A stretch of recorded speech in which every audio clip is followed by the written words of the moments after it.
Hello and welcome to your favorite travel show, that is Tourismus. I'm your host, Glenora Shipura.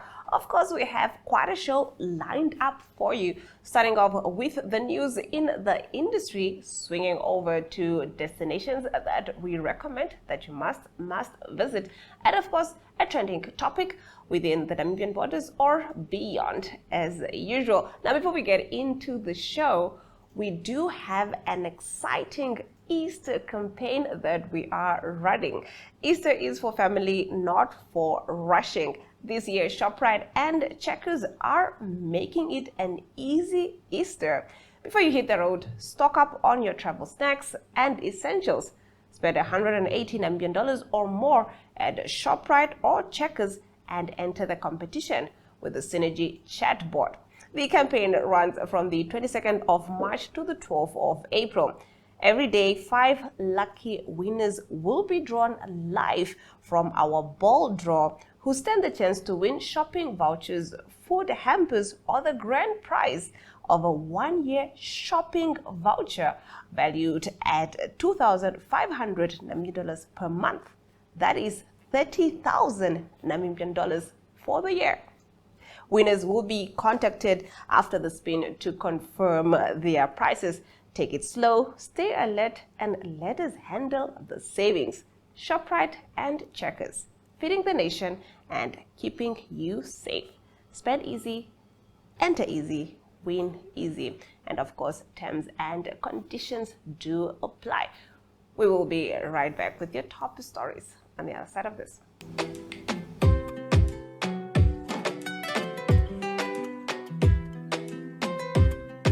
All right, getting into our topics. Over the past 25 years, Namibia's community-based natural resource management CBNRM program has transformed rural livelihoods, strengthened democratic participation, and generated substantial economic benefits for the nation. Now, since its inception in 1998, with just 4 conservancies, the community-based natural resource management program in Namibia has expanded to 86 conservancies and 3 resident associations in 2023, alongside 47 community forests and 20 fisheries reserves, empowering communities to manage timber, grazing, plant, and inland fish resources. This is according to the 2023 State of the Community Conservation Report released this year. According to the report, between 1990 and 2023, community conservation contributed an estimated $15.468 billion to Namibia's net national income, with 2023 alone accounting for about $1.075 million Namibian dollars. Over to our next topic. The brown hyena, one of Namibia's most secretive carnivores, plays a crucial role in maintaining the country's fragile desert ecosystems. Rarely seen, these scavengers travel up to 50 kilometers nightly along beaches, dunes, and riverbeds, redistributing nutrients and supporting ecological balance.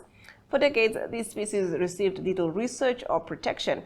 That changed with the Go Green Fund, a partnership between Nedbank Namibia and the Namibia Nature Foundation, which contributed $186,900 Namibian dollars to the brown hyena research project, a part of a broader $1.9 million Namibian dollars initiative.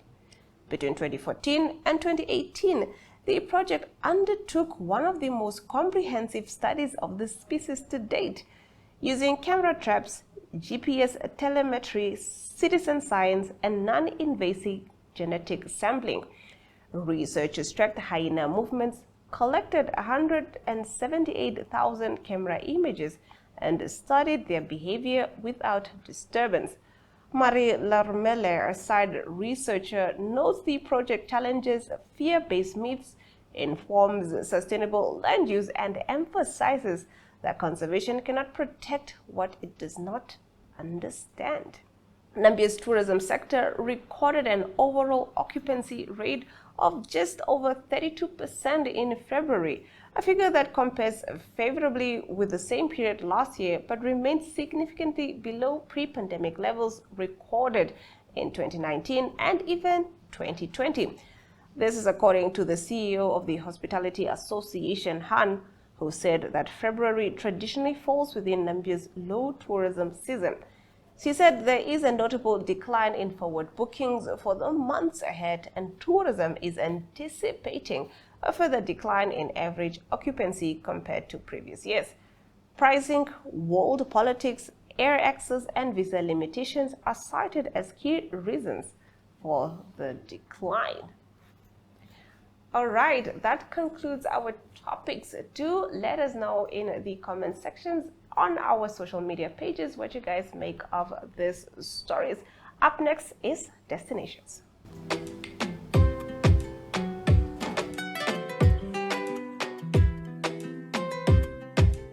First up, we are at the Nakambale Museum. The Nakambale Museum in Olukonda offers a captivating journey into Namibia's missionary and cultural history. Manager and tour guide Megi Kanante Itula highlights a comprehensive experience featuring guided museum tours, comfortable accommodation, and a refreshing swimming pool. Let's take a look.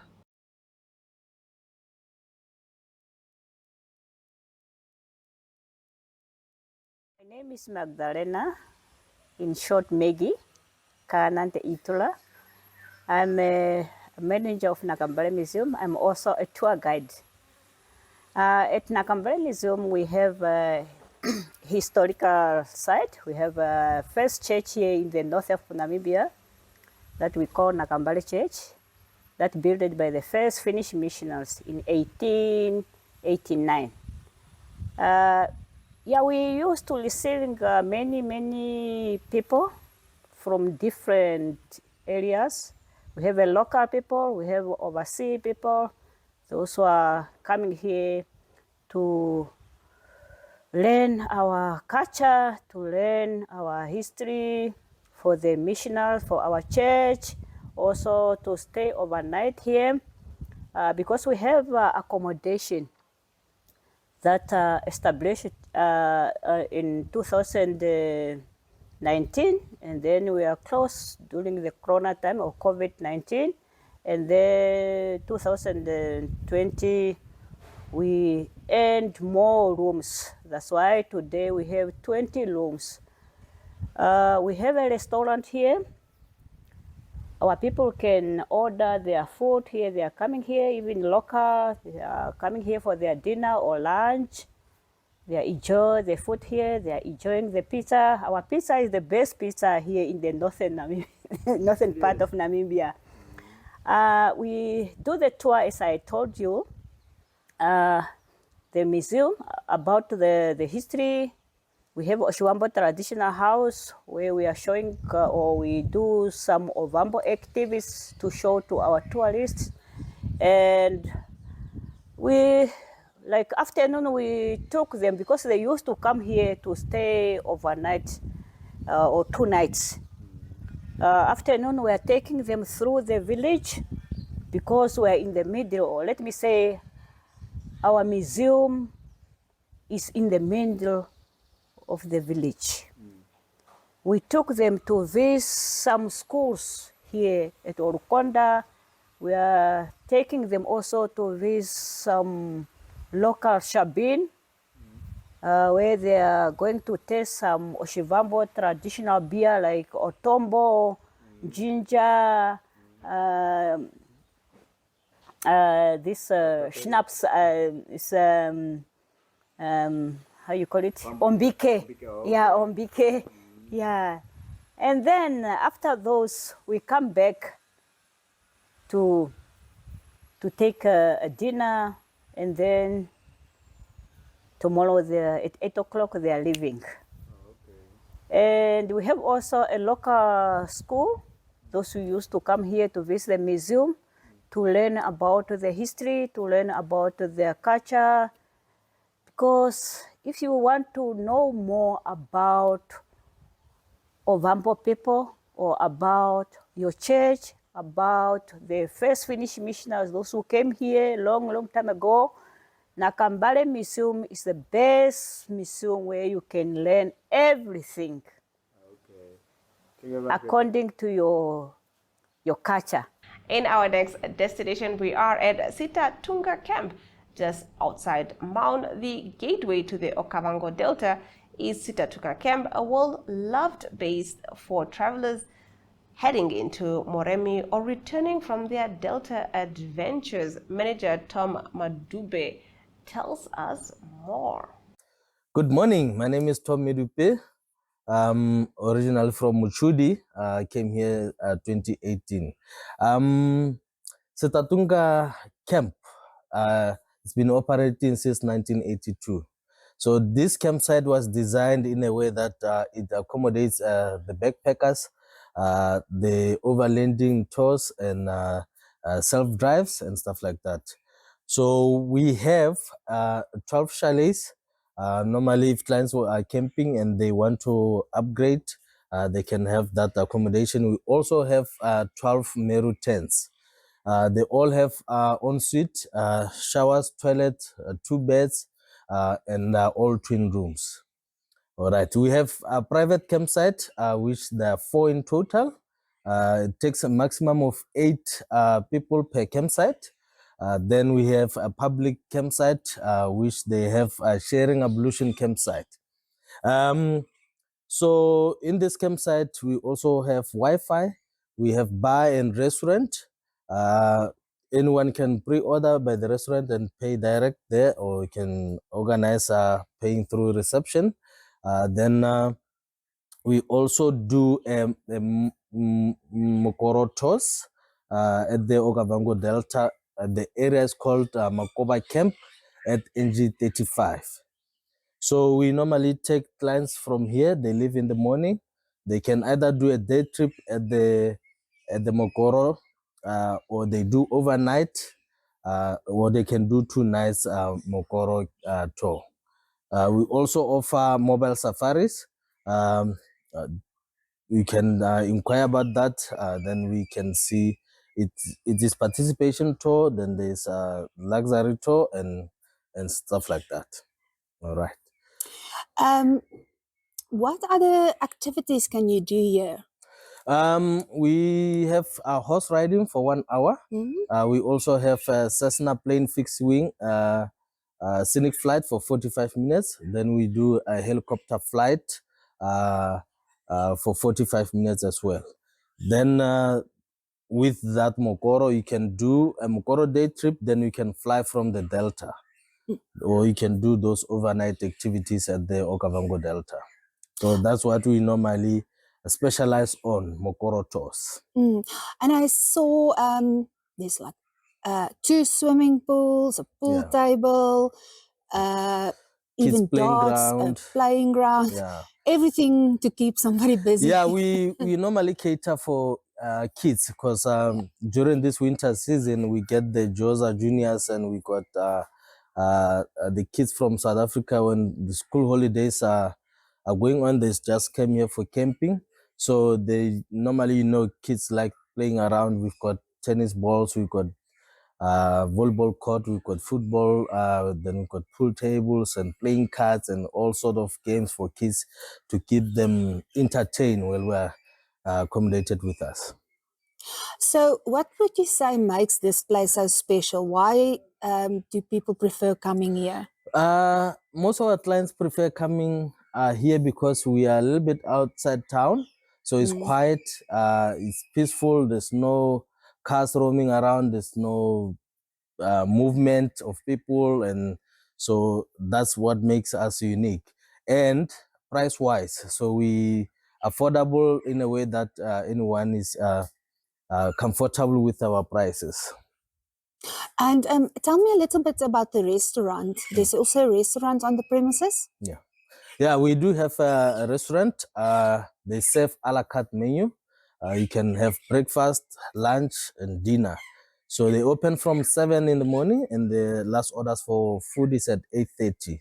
So when normal clients are coming from Moremi and are tired to make food, they can use the restaurant at their comfort levels. Then they have something to eat.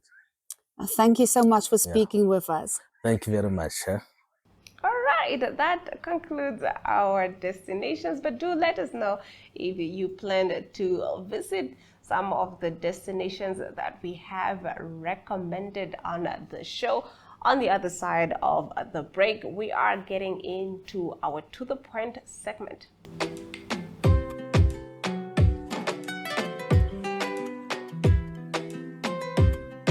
The Culture, Sport and Tourism CST Expo will take place from the 2nd to the 4th of September 2026 at the Hage Geingob Stadium, bringing together Namibia's culture, sport and tourism sectors. More than 18,000 visitors are expected at the inaugural event, organized by Emerald Sand Platforms in support of the Brand Namibia Vision. Now, over 200 exhibitors will showcase creative industries, tourism destinations and lifestyle experiences, alongside cultural performances, music and interactive displays.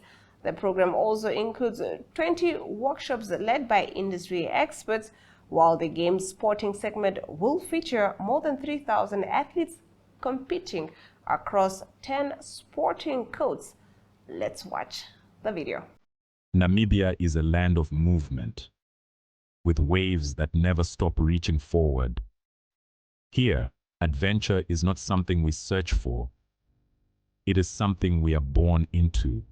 In every corner of this country, creativity rises, from artists, from athletes, from dreamers. And when the world comes to explore Namibia, they discover something extraordinary. Because when sport moves people, creativity moves ideas, and tourism moves the world toward us, something powerful happens. A platform where movement meets imagination, where industries connect, where opportunity grows, where Namibia's next chapter begins. Welcome to the Creative Sport Tourism Expo. Exhibit, partner, experience. Creative sport tourism.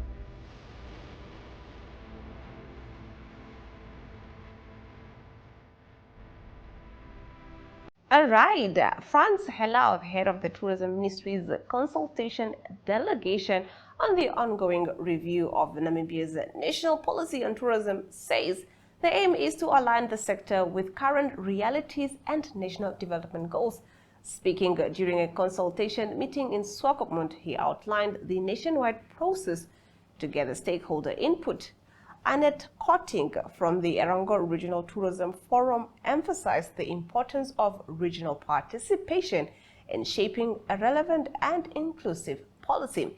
The session brought together stakeholders from across the Erongo region as part of the ministry's broader effort to update the policy originally adopted in 2008.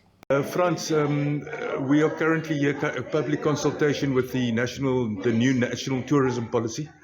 Tell us a bit about the process. When did it start? How long is it going to take, and what is it all about? Thank you very much. My name is Frans Helao. I'm the Chief Tourism Officer between the Ministry of Environment, Forestry and Tourism. Yes, we are conducting the stakeholder consultations on the review of our national policy for tourism, which was developed in 2008. So we are conducting it through the whole country. My team, I have responsible for 6 regions. I started in Karas region, Ketmansop, on the 3rd of this month, and then we continue to Marienda, Hobabis. Friday we're in Ochuarongo, and today we are here in Swakopmund. Tomorrow we are continuing for the consultation on on Wednesday in Opuo. So what we are doing is that the current policy of 2008, it was developed, is now almost in fact, it's over 17 years. So we want to make sure that our policy remains relevant, effective, and forward-looking. So for us to do that, we need to consult our stakeholders on the ground. So we don't want to be sitting in our office as a ministry and develop something if it is not talking to the needs of the people on the ground. That's why we are here to hear from the people and gather their input, as well as then to know that what we are developing is indeed responding to the need of the people on the ground. So the other aspect is that we are conforming to the National Planning Commission public policy making procedure. Before you review any policy, or you need to do the consultation with the sector to make sure that their need is addressed. And that's what we are doing here today. So we are just, the important aspect that we incorporated in our proposed policy is that our sector is sustainable driven. That's why we are proposing that any aspect that we are developing should consider sustainability. That's why even the revised title of this policy, we now include the aspect of sustainable tourism. So as a government, so our main aim is to improve the quality of life of our people. That's why our policy also is advocating for the inclusivity and involving our people on the ground, so that we improve their quality of life as well as their living standard, and make sure that they also benefit from the mainstream of our tourism sector. Thank you. Frans, just until the meetings that you've had until now, and today's meeting, for instance, has the interest been good? Has the participation been good? And the recommendations made by the public, how do you find that? No, indeed, I should say it was beyond our expectation. So that shows that people are interested in tourism. And you say tourism is everyone's business. You see the number of participants from all the 4 regions that we did consultation until now. We received a very good number of participants, and they were asking, in fact, they were not asking, they were proposing, and they were recommending good inputs that can improve our sector. So far, we did not receive any sort of criticism, but just positive input and recommendation that the people want to see the change in the sector. So this speak volume that our people are indeed happy for our sector, and we just need to make it to enable to support, develop and support it to enable a private sector to compete and operate efficiently. Just final question now, after this consultation process is completed, what are the next steps, and when will we see the implementation of this policy? Oh, thank you very much. The next step from now, when we are done with the consultation, is just to consolidate all the inputs that we received countrywide. So we don't want to leave out anything. So we will consolidate. Then after that, we need to come back to the stakeholder to verify whether what they propose was indeed incorporated. That's why we are going to conduct validation workshops to validate that the inputs were indeed incorporated. Then from there, we move on to our Riga fraternity to submit it for endorsement and approval. So that process is not up to us, but we will be guided by our Office of the Attorney General, and see how long it will take. But we anticipate it to be reviewed and finalized before the end of the next financial year. Okay. Frans, thank you so much. Thank you so much for having me. All right. Annette, we had public consultations on the new policy. Tell us, how did you find the process so far, and why do you think it's important for our nation, but specifically for our region? I think it is very good to see the ministry actually engaging the industry. The document, I think, is very inclusive. I think at the meeting we've established those areas that are not included, and it should be included. I think from the Erangu Tourism Forum side, I think the governor has said to us we need to be more inclusive of not just Swakopmund and Walvis Bay. So we are currently looking at our other towns.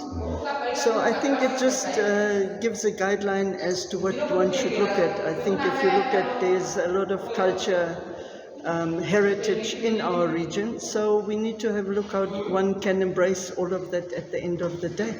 And why is this change, amendment, update important? I think, it is a chance for us in tourism to make sure all of our concerns and areas are included. if we have got bottlenecks in our airports or in road carrier permits, it should be addressed here. Only that way we can find solutions and get the buy-in of our partners in the industry, make sure that we can reduce bottlenecks and make it better for tourism in general. Yeah, and what do you think is the greatest challenge in implementing this policy? It is a massive document. I think at the end of the day, we know the budget that tourism got. I think it's a challenge. So I think it is what they say, public-private partnerships that one need to look at. And we all need to see what we can do to, for the better of the industry. What should I say? Not challenges, but what can we do at the end of the day? Excellent, Annette. Thank you so much. You're welcome. And with that, we've come to the end of the broadcast. Thank you for tuning in and catching up on all the travel adventures with your favorite travel show, that is Tourismus. From me, Glenora Shipura. Until next time.